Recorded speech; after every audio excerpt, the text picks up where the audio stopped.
Jace, Manny, before we turned up, you paid sat down Yes, we to have. talk your dream Wolves 11. Yes, we have. And it was pretty much similar, other than 2 or 3. Believe it or not, me and Jace are virtually the same age. I do look in my 90s, but we are actually the same, virtually the same age. So we come from the same eras. Okay. You know. Yeah, we did. So you obviously messaged us earlier. So I picked 11, and when we come in just before you got here, me and Manny started discussing it, and it was amazing. And I was going, "That's my right back." He was going, "That's my right back." Who's your left back? I said, "So that's my left back." Yeah. So in all total, I think there was only 2 players different. Yeah, there was. Manny? Yeah, there was just a couple of players, but I think it's a good 11. It's probably not. It had a lot of talent, and in formation you might think, oh, he's better. But it's the players that made us want to watch the game. Yeah. That's what we've gone with. It's on your personal preference rather than, you know. So if we start with formation, what have we gone for? 4-4-2 or 4-3-3? Well, to be honest, you know, the 1-1-9 I've threw out the window because it just got a little bit confusing. Yeah. I've gone for a bit of a 4-3-3. I think Jason's gone for similar because it was. Yeah. So Yeah. we'll call it 4-3-3. We'll agree with that. So we'll start between the sticks. Yeah. Who have we got in goal?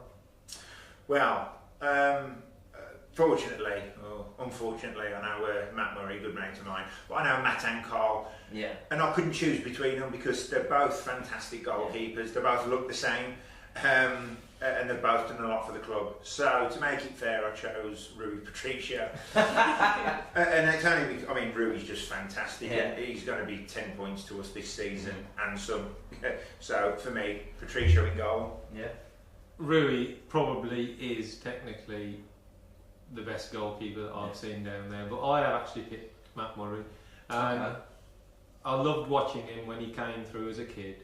He had enough talent to be England's #1 keeper. Yeah. When we finally got up, he had a terrible injury. Yeah. He had a massive part to play in the playoff final, and I know he would have, you know, excelled given time. I know he had a pretty tough start in the Premier League, but it wasn't really down to him.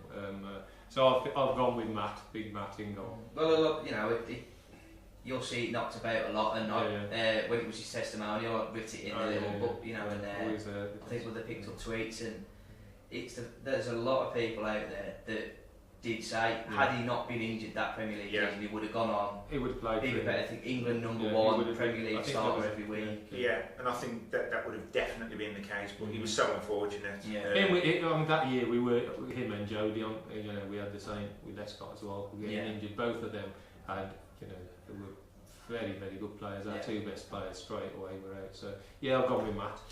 It would have been quite interesting actually. I know obviously Matt played in the Blackburn Cane, but had Matt had a full season, he would have been. Right. He needed that, you know, just to embed himself in. But the talent he had, you know, in all aspects of the game, you know, and he was still young. If Matt's listening, he's going to love this. He's going to absolutely love. We're going to have to cut this now. We're going to have to cut this. I've never seen a guy so big. Good looking.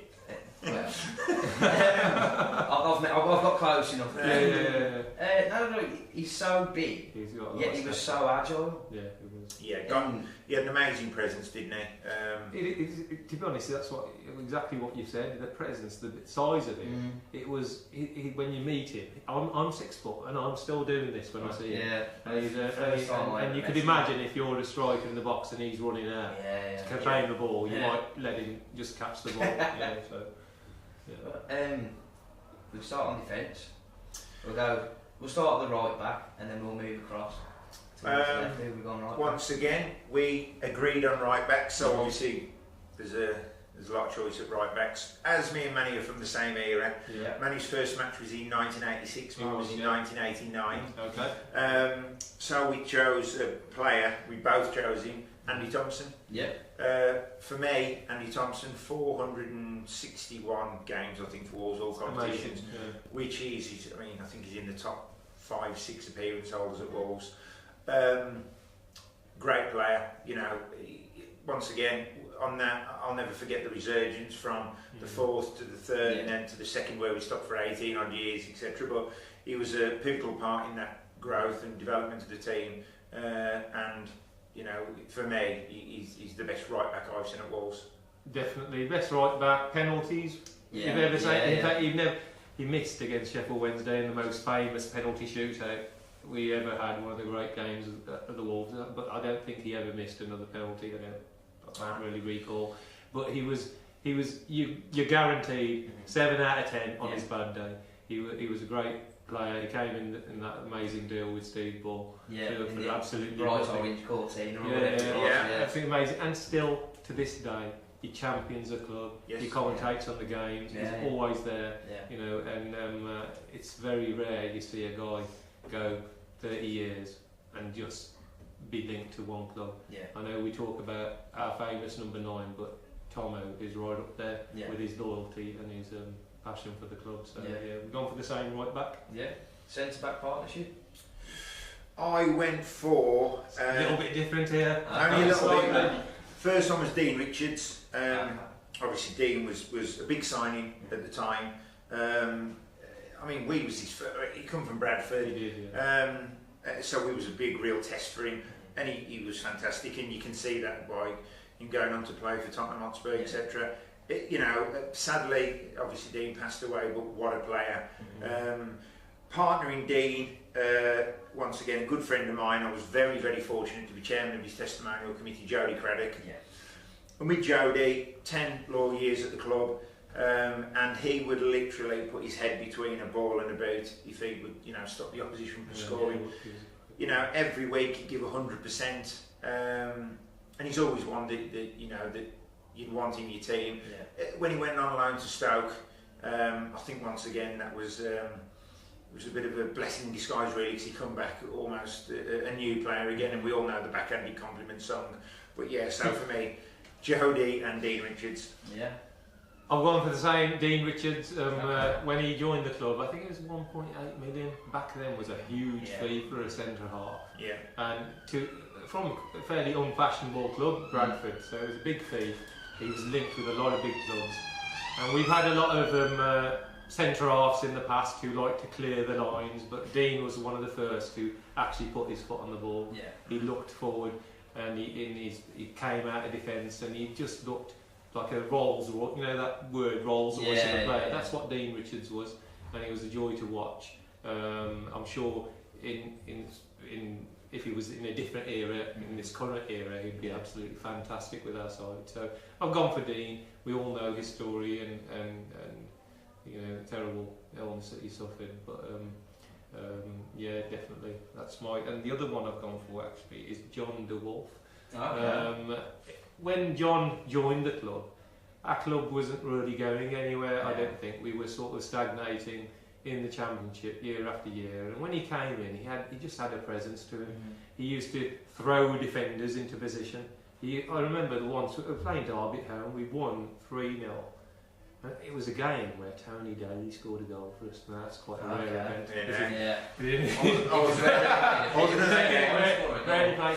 And John DeWolf grabbed our centre half, I can't remember who it was, and actually grabbed him by the shirt and threw him and parked him in his position from a corner and told him to stand there. And he cleared, and the other centre, I can't remember who it was, actually cleared the ball from the corner. And that's what he was. He had a massive presence. He was a big character, and I really enjoyed.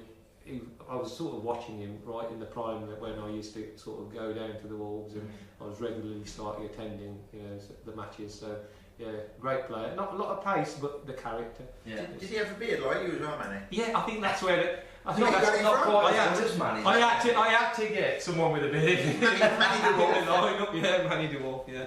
So that's what we've gone with. The centre-half pairing. And he scored that fantastic hat-trick away at Paul Vale, which we'll all remember as well. Name another centre-half that scored a hat-trick for the Wolves. That's a good quiz question, isn't it? There you go. To be fair, Gary Green. Casper Gore. Listen, there's anybody scoring hat-tricks. Please don't say Roger Johnson. I'm not swearing. Okay. I'm not swearing. Left back. Once again, we agreed unanimously on this. It was funny because, like I said, we was comparing teams. We was going, have you got my piece of paper there, Manny? Dennis Irwin. And I think, you know, once again, we've had some good left backs down the years, but Dennis Irwin, my favourite time in a Wolves shirt, he's still today the best I've ever had is Cardiff. And Dennis Irwin and Paul Ince was a massive pivotal role in that campaign where their experience really shone through, and that was really the strength that took us up. Obviously, Sir Jack Hayward with his thumbs up, that was just the best day. I've enjoyed the promotions that we've had under Nuno and under Mick McCarthy, but it's a nice way to get promoted, the playoffs is, and that was I've only cried at one football match and that, I don't mind saying. I've cried it every other week, mate. Usually. I was in absolute tears. But Dennis Irwin for me was a massive player, and he's my favourite left back of my era. Yeah, same here.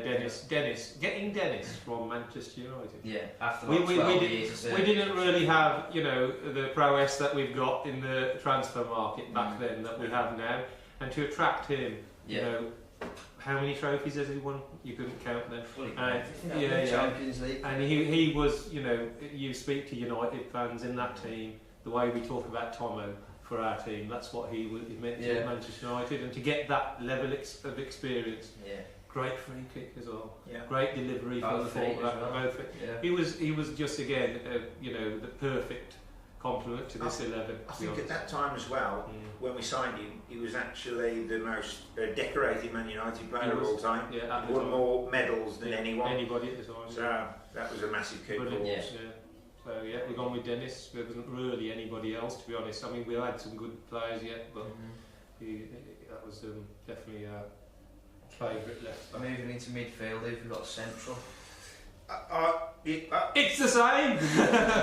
Surprise! I mean, we've gone with a 3, but so there is a slight difference. Okay. So we've gone 4-3-3, obviously. It's not. Look, these three clearly couldn't play together. But I reckon I'd watch them though. I went for Robbie Dennison, Ruben Neves, and Paul Ince. Obviously, like I says, naturally Robbie's a left-sided player, so they couldn't really work as a 3. But they're my 3 players. The reason's being Robbie Dennison, once again with Andy Thompson, Steve Bull. Once again, when we got the 2 successive promotions and beyond, he was a great player. Very loyal to the club, obviously had a testimonial as well. Then you've got Paul Ince, once again we spoke about him coming with Dennis Irwin at a time when we really needed someone. We needed a winner in midfield and a winner, in general really. And the best player that I've ever seen in a Wolves shirt, bar none. And I'm not even going to. I'm going to be honest. I don't really follow foreign football, if I'm honest. And I hadn't heard of Ruben Neves before he come to Wolves. There was a lot of people. But a lot of people haven't they? It's like the people that watch Pulsar week in week. It's like Chorley away. There was 30,000 there, wasn't it? Everyone went to Chorley away. But we'd really look at him, and he'd come, and I mean his goals speak for themselves. And that statistic. Was it 6 goals last season? But he only touched the ball. He only touched the ball in the opponent's penalty area twice, season. Twice, and I think he's yet to touch the ball in the penalty area in the Premier League. Well, all of his goals apart from his penalty. Other than the penalty, all his goals had come from outside the box. I think when Wolves get a free kick now, 5 yards from the edge of the box, you automatically. It's like having a penalty now. It is, to be honest, it is. And Cardiff away was testing into that. As soon as you run up for that, you thought, right, this is in the back of the net. For me, Ruben Neves, Robbie Dennison, and Paul Ince. I've gone with Neves and Ince. Ince again, huge player, proper superstar of the Premier League he was. And again, to attract him when he's played for Inter Milan, Manchester United, Liverpool, Wolves. It's a bit like the Moutinho signing of this year. People are saying, we've got a decorated high. That was what Paul Ince was. He was a huge player. He got the T-shirt when he put it on finally, when he came on. He always used to put on his shirt, didn't he? That's what But he was a great leader. He led that team. And I've gone with Ruben Neves. You can't pick anyone else. I mean, he's the best footballer that I've ever seen wear a Wolf shirt. I know people can be so highly critical when they watch our players. You just think about his age. He's a kid. And what he did last year, and the way he scored those goals, in not just when we're winning 4-0 and it was the fourth goal, important, vital times. Yeah. Even the first goal of the season, you know, when we got a point against Everton, so crucial to get something out of that game. And just a joy to watch. I think Nuno's playing him in a slightly different role. If you watch him off the ball now, his work rate is unbelievable. People think, oh, he's not pinging one in from 30 yards every game. Yeah. But the goal against West Ham this year, the goal against Manchester United at Old Trafford, Paul Pogba, he ripped him to shreds. Mm-hmm. He won that ball at West Ham. Both of those were, in my eyes, were his assist because of the work he did in midfield, and he continues to do that. And people sort of take their eye off the actual real hard work he's done, and I think Nuno's made him into a better all-round player overall, and we'll see the benefits hopefully for a long time. Well, with Moutinho coming in as well, somebody of that calibre. I mean, I know Neves is a quality player. We had people actually recently, Jay, say Neves and Moutinho can't play together. I said they can in my team. I'll watch them every week. You know, and absolutely amazing, a couple of talented players. Yes, we can complement players, and Moutinho's in his prime of his career, and sometimes people do need a rest and you rotate your squad, but it's not because to the detriment of those two players. They are absolutely fantastic players. So Neves is the third player I've gone with, who's my playmaker, because I've actually got a 4-3-3 that actually works, unlike Jason. I still reckon my team would beat yours. Paul Cook. Okay. Paul Cook. When you watch a left-footed player play well, there's nothing like it. It's just something different, isn't it? When someone curls a ball from 30 yards onto the foot of your striker with their left foot, it just looks magical. And just ask Steve Ball what he thought of Paul Cook. The amount of balls he put through, and we went from maybe in the fourth and third division there was a lot of playing the longer ball and getting Buddy on the end. But we had a different option to go through midfield, and he did thread some brilliant passes. We all drooled over Morgan Gibbs-White's pass on the weekend, which is a superb pass. That's the kind of thing Paul Cook did, and so I watched him. It was my era, and so I squeezed him in. Cookie as well. He scored 2 goals direct from corners, didn't he? Brighton away and Blackburn at home. Brilliant. I mean, that's a skill in itself. He just proves that not French. He could put that on a six-piece, couldn't he? That left foot was unbelievable. Wide men, who we got? Well, now we've got 3 up front. Oh, is it just 3 strikers? Okay. I've gone 3 up front with a slight twist, so I'll do mine first because I've included Robbie Denison, but I've played him in my front 3. So people think I just did say my 4-3-3 works. That's probably just shot that to pieces. Robbie is. But I'm playing Robbie Denison for the same reason.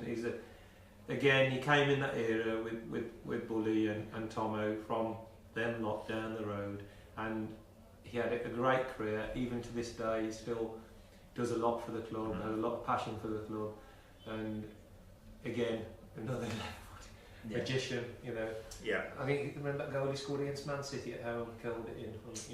Amazing. Did we win 4-1? 4-1 or something. We beat Man City. City. That was, So Robbie gets in. And the final 2. I think there was sort of no argument.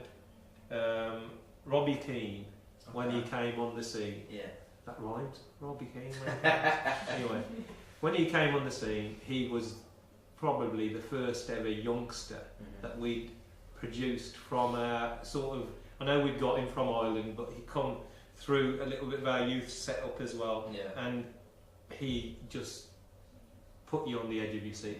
What he did, did we play a friendly against Liverpool?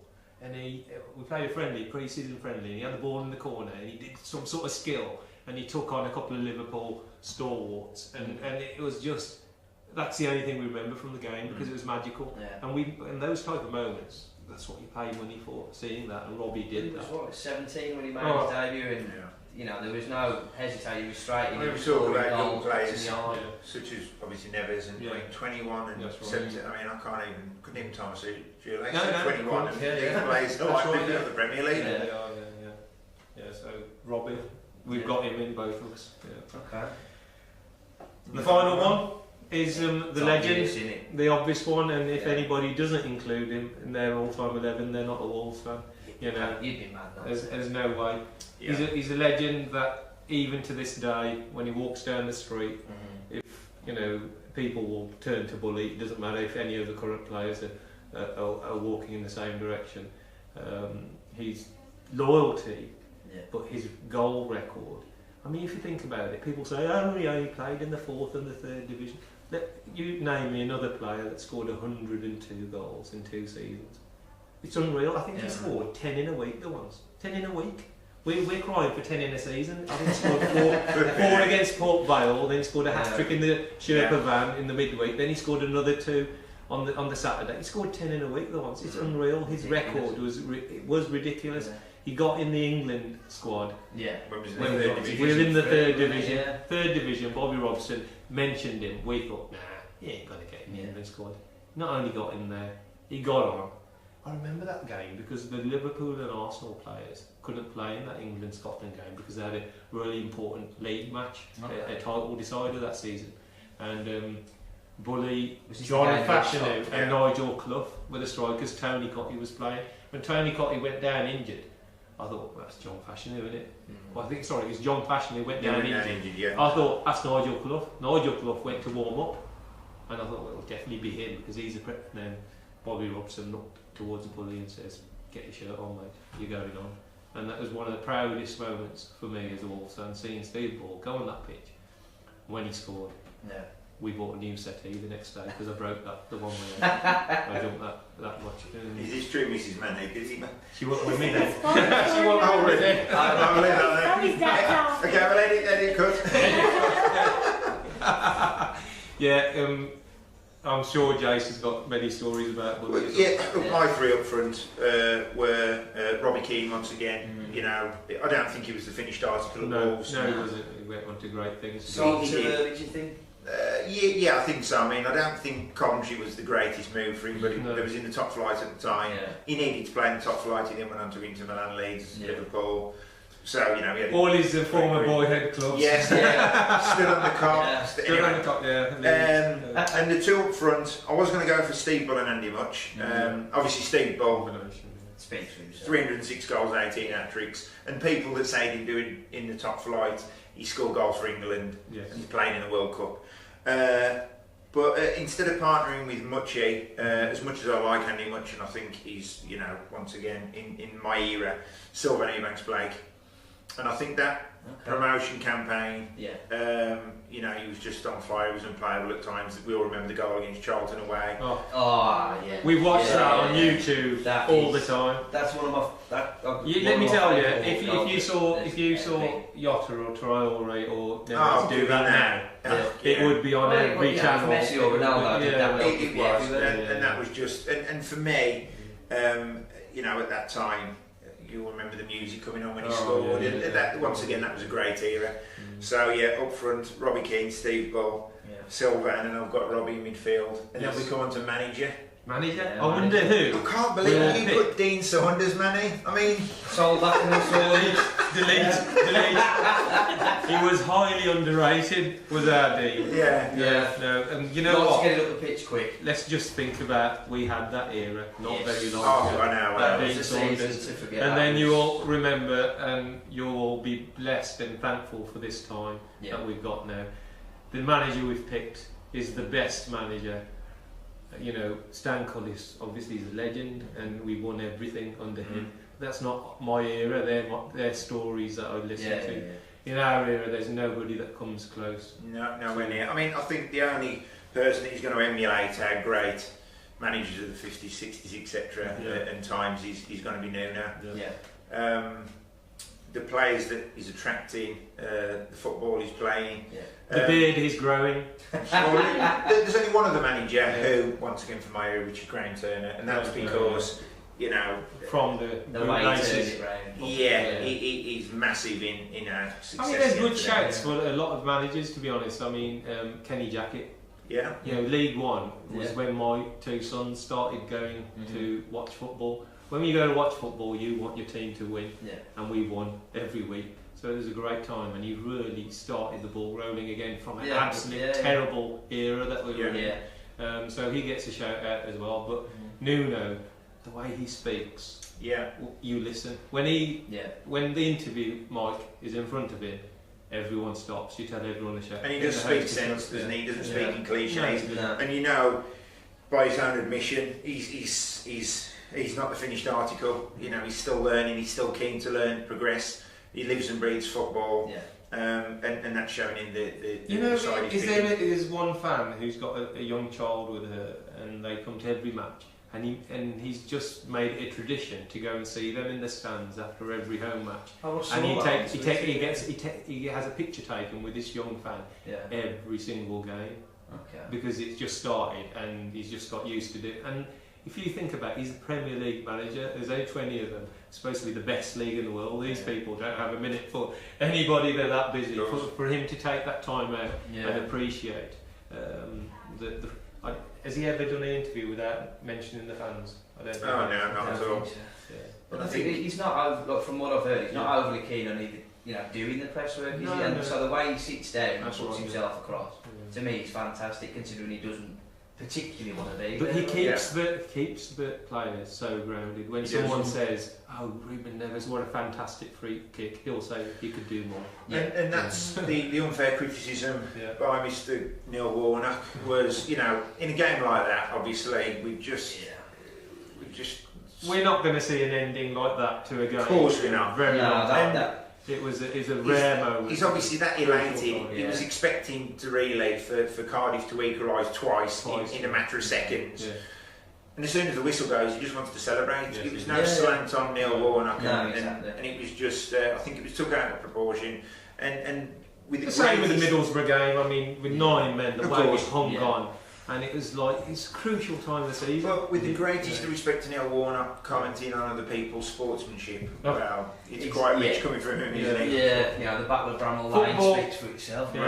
Football is a passionate game. In a passionate game, you're going to get extreme reactions.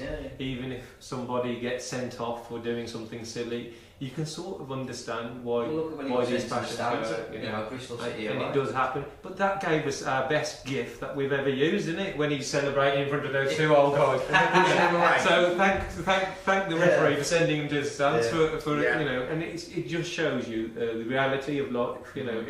Is also on the pitch. You have your ups and downs. Sometimes you don't do the right thing. But what Nuno does, he learns and he goes forward. I know we've lost these 3 games, but this is the first time in, they said 17 months that he'd ever lost back-to-back games. That's unheard of. Yeah, he's not willing to compromise his style, anything like that. And the Championship is one of the toughest leagues in the world as well.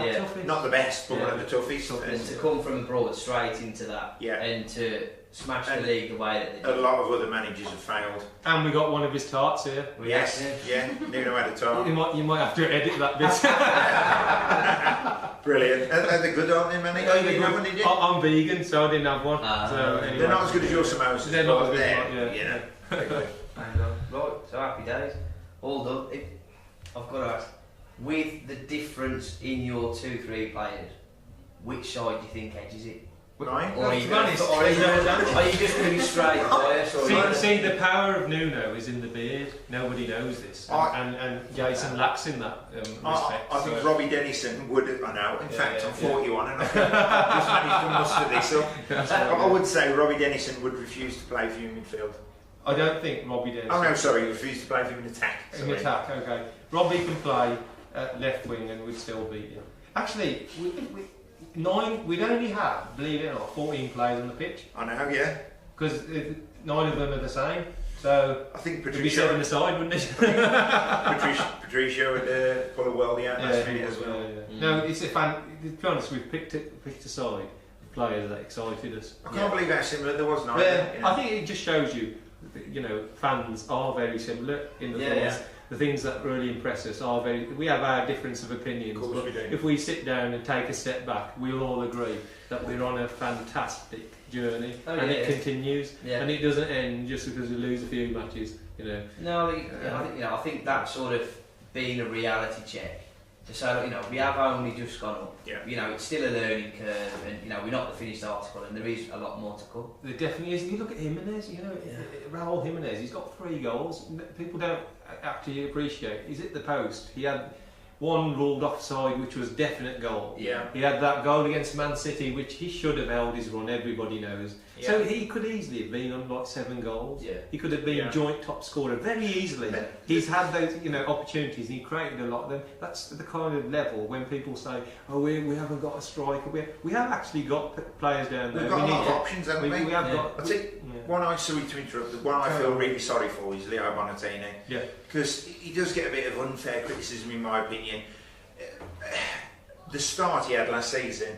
Incredible. 12, 13 goals. They were talking about putting him in the Brazil side. Yeah, there wasn't one person who would have criticised Leo Bonatini up until December, you know, well, January last year. But you know, there's a reason Nuno throws him on. If you he think sees about him every day. When Morgan Gibbs-White got a lot of credit for Saturday, but Leo also made a difference, you know, when he came on. Yeah. He does a lot of unselfish work. We know strikers have to score goals. Yeah. If they don't score goals, then we will criticise and the fans won't like it. But there's a lot more that he offers, and Nuno's not going to offer a contract just because he's mates with somebody. Yeah. It's because he sees something in somebody.